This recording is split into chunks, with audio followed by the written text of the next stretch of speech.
Welcome back to the show, everyone. Thanks for joining us today. Okay, so let's be real. Deciding to study medicine abroad, it's a huge, life-changing decision. And if you're an Indian student with your eyes on Uzbekistan, there's probably one name that keeps popping up: Tashkent State Medical University. But listen, for the 2025-26 session, things are different. There's a major reality check you absolutely need to be aware of before you go any further. So let's dive right in. You know, this quote really hits the nail on the head for what we're talking about today.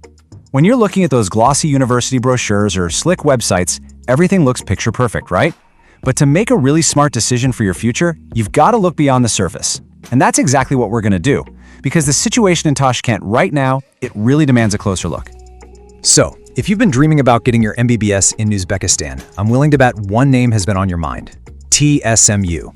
It's the gold standard, the #1 choice. It's got the reputation, the history, the prestige.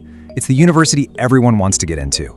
But, and this is a big but, if you're aiming for that 2025-26 spot, you need to understand that the very foundation of this top university is undergoing a massive shift. All right, so let's get right into the heart of the matter. A huge transformation is happening, and it pretty much changes everything for new applicants. We need to break down what this new university structure really means for you. So what's this big shakeup all about? Well, the government issued an order, and it's a game changer.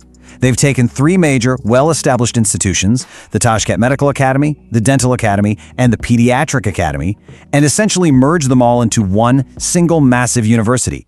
And that new entity is the Tashkent State Medical University, or TSMU. Now, on paper, it might sound like a simple reorganization, but trust me, the ripple effects are huge. And right there, that merger, that's where all the confusion and uncertainty starts. This one decision impacts literally everything, from when you can even apply, to how much it's going to cost, and even what your actual chances are of getting a seat. So let's get into the specifics. First off, just look at this timeline. It's wild. The university has made it official. No admissions for international students in June or July. The whole entire process, I'm talking document submission, online interviews, getting your admission letter, and sorting out your visa, it all kicks off on August 25th. With classes supposed to start in October, that gives you, what, about a month? 1 month to get everything sorted. That is an incredibly tight and stressful schedule. Okay, so this whole reorganization brings up 2 huge immediate problems you need to think about: accreditation and, of course, the money. Now, this is where it gets a little tricky, but it's super important. Because these 3 schools were merged, TSMU is technically considered a brand new university starting in 2025. This means its listing in the World Directory of Medical Schools, the WDOMS, is going to show a 2025 start date. So what's the big deal? Well, its long, prestigious history doesn't just automatically transfer over. It has to reapply for all of its international accreditations from scratch. That includes crucial ones like from the FMGE, and that process alone could take 2, maybe even 3 years. And that, of course, brings us to the million-dollar question for every single student and their family. How much is this all going to cost? And the answer? Nobody knows. Seriously, the university has not announced the official fees yet for the 2025-26 session. And that's a massive red flag. Remember, Tashkent is the capital city. Living costs aren't cheap. Without knowing the fees, you can't plan your budget, and you're flying blind. You could end up in a situation where the final cost is way higher than you ever expected. All right, challenge number 2, the mad dash for seats. You know, TSMU has always been popular, so competition was always a thing. But this year, it's shaping up to be an absolute scramble for a very small number of spots. I mean, the demand for this place is just off the charts. We know for a fact that over 1,000 students are already lined up, connected with consultants, and ready to hit apply. But here's the reality. A university that's in the middle of a massive administrative merger just isn't equipped to handle that kind of influx. And this chart right here, it paints a pretty stark picture of what's probably going to happen. TSMU itself will likely only take a small fraction of those applicants. That means, and this is a conservative estimate, that somewhere around 70 to 80% of students who thought they were applying for the best university in the country could get pushed to other affiliated colleges at the last minute, leaving them with no time and no backup plan.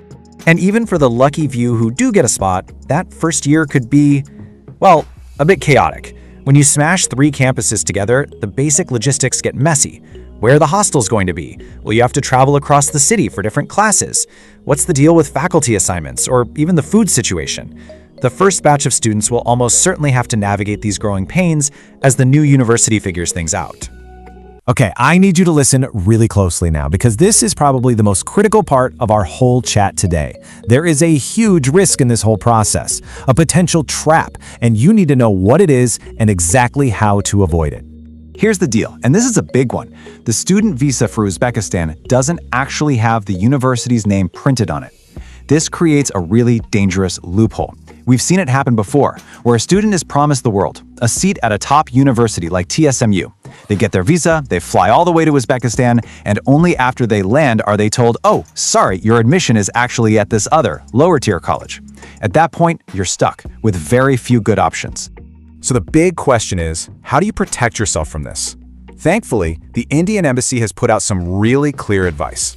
First, ignore all the noise and rumors. Only trust what you see on the official TSMU website, period.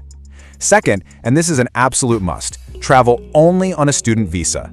Never ever go on a tourist visa with a promise that it'll be converted later.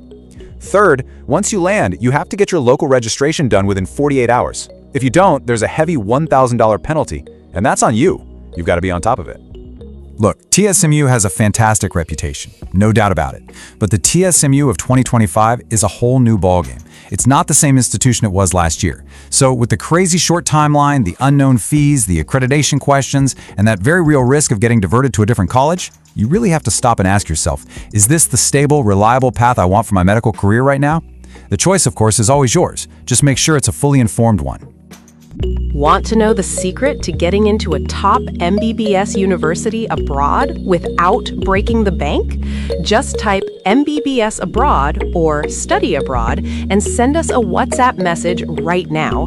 Get a free consultation call with our study abroad experts and discover lowest fee universities, NMC approved colleges, complete admission process free. Don't let confusion hold you back. Message MBBS abroad today and start your medical journey. Link in description. Hurry, limited slots available.